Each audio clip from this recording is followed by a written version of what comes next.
کم ظرف انسان تو وہ ہوتا ہے جب تم سے اس کا دل بھر جائے تو وہ تمہاری ہی خوبیوں کی نفی اور تمہارے راز فاش کرے اور تمہارے اچھے برتاؤ کا انکار کر بیٹھے اور جو بات تم میں نہیں وہ لوگوں سے کہتا پھرے۔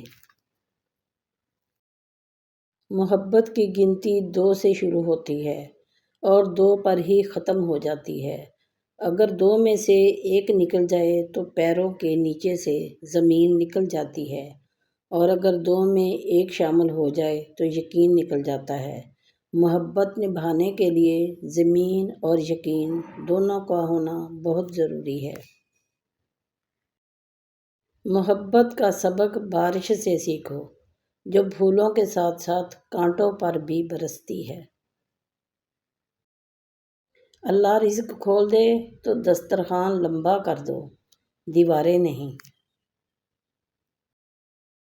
خاموش ہو جایا کریں اور سہ جایا کریں، جھک جایا کریں، مان لیا کریں۔ یہ عاجزی ہے جو اللہ کو بہت محبوب ہے۔ بندہ جب بے اختیار ہوتے ہوئے خاموش ہو جاتا ہے تو اللہ کی نظر میں معتبر ہو جاتا ہے۔ ایک حد کے بعد تو انسان سب کچھ چھوڑ دیتا ہے۔ روٹھنا، شکایت اور گلے شکوے کرنا، منانا اور پھر تو دل ایسا ہو جاتا ہے کوئی بات کرے تو بھی ٹھیک، کوئی نہ کرے تو بھی ٹھیک۔ بس اتنی بات ذہن نشین کر لیں کہ آپ تنہا نہیں ہیں، اگرچہ ساری دنیا بھی آپ سے منہ موڑ لے، یہاں تک کہ آپ کے اپنے بھی ساتھ چھوڑ دیں، تب بھی آپ اللہ پاک کو ہمیشہ ہی اپنے ساتھ پائیں گے۔ عام لوگوں کی خواہشات اور امیدیں ہوتی ہیں جبکہ کامیاب لوگوں کے مقصد اور منصوبے ہوتے ہیں۔ محبت شرطوں سے نہیں کی جاتی۔ محبت میں جو جہاں ہے جیسا ہے اسے ویسا ہی قبول کیا جائے۔ رشتے توڑنا بہت آسان ہے، اصل سمجھداری یہ ہے کچھ بھی ہو جائے درگزر کر کے محبت کو قائم رکھا جائے، ورنہ رشتہ ختم کرنے کا پچھتاوا آپ کو زندگی بھر سکون سے سونے نہیں دے گا۔ آپ عبادت ضرور کریں، شوق سے کریں، لیکن خدا را انسانوں کو بھی اپنے قریب کر لیں، یہ بھی عظیم عبادت ہے۔ جب انسان اندر سے مر جاتا ہے تو وہ حد سے زیادہ خوش اخلاق ہو جاتا ہے۔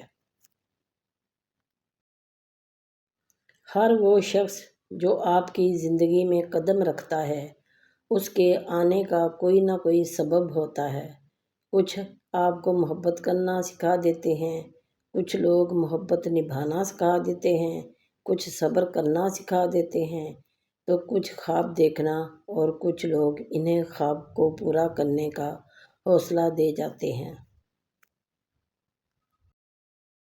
اگر قسمت میں آدھی روٹی ہے تو چھین کر پوری بھی کھا لو گے تو الٹی آ جائے گی۔ کبھی بھی نصیب سے زیادہ ہضم نہیں ہوتا، پھر چاہے وہ روٹی ہو یا محبت۔ دنیا کی ساری کامیابیاں سمیٹنے کے بعد بھی مرد اپنی من پسند عورت کے قدموں میں اپنی شکست تسلیم کر لیتا ہے۔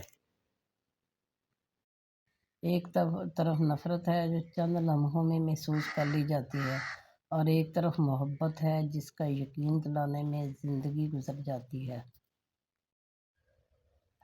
محبت میں مبتلا ہونا دنیا کا خوبصورت ترین احساس ہے، لیکن یہ اتنا بھیانک ہے اگر غلط شخص کی محبت میں مبتلا ہو جائے۔ اس دنیا میں کوئی بھی مصروف نہیں، بات صرف اتنی سی ہے کہ کون کس کے لیے کتنا اہم ہے۔ جس مرد کو عورت سے سچی محبت ہوگی وہ اس عورت کا ساتھ کبھی نہیں چھوڑے گا تو وہ مر جائے گا۔ غلطی نہ ہونے کے باوجود، سب ختم ہونے کے قریب ہونے کے باوجود اسے کھونے کے ڈر سے معافی مانگ لے گا، یہی سچی محبت کی علامت ہے۔ ایسا مرد ہیرا ہے اور ایسی عورت بہت خوش نصیب ہے۔ جو عورت اس مرد کو نہ سنبھال سکے جس نے اسے دل سے محبت کی ہو، تو ایسی عورت کی بدقسمتی کی بڑی مثال ہے۔ جو لوگ آپ پر اپنے فیصلے مسلط کرتے ہیں، یقین کریں وہ بعد میں آپ کے قریب بھی نہیں لگتے۔ اس لیے اپنی زندگی کے فیصلے خود کریں۔ خود کو قربانی کا بکرا ہرگز نہ بنائیں، ورنہ زندگی بھر کی تکلیف اور پچھتاوا سکون سے جینے نہیں دے گا۔ جو عورت اس مرد کو نہ سنبھال سکے جس نے اسے دل سے محبت کی ہو، تو ایسی عورت بدقسمتی کی بڑی مثال ہے۔ اس دنیا میں کوئی بھی مصروف نہیں، بات صرف اتنی سی ہے کہ کون کس کے لیے کتنا اہم ہے۔ اگر آپ نے کسی کے کردار کا اندازہ لگانا ہو تو یہ دیکھیں کہ وہ ہنستا کس بات پر ہے۔ کچھ آزمائشیں اور مشکلات ایسی بھی ہوتی ہیں جن کے ختم ہونے پر ہمیں احساس ہوتا ہے کہ وہ زحمت نہیں بلکہ رحمت کا باعث تھی۔ محبوب بلا وجہ ناراض ہونے لگے تو سمجھ جائیں وہ اداس ہے اور اسے محبت کی ضرورت ہے۔ لڑنے کی بجائے اسے خوب پیار دینا سمجھدار عورت کی نشانی ہے۔ چھوٹا بن کر رہو گے تو بڑی بڑی رحمتیں ملیں گی، کیونکہ بڑا ہونے پر تو ماں بھی گود سے اتار دیتی ہے۔ جو مرد آپ کے لیے رو پڑے بس وہ محبت کی انتہا ہے۔ اس سے زیادہ آپ کو کوئی نہیں چاہ سکتا۔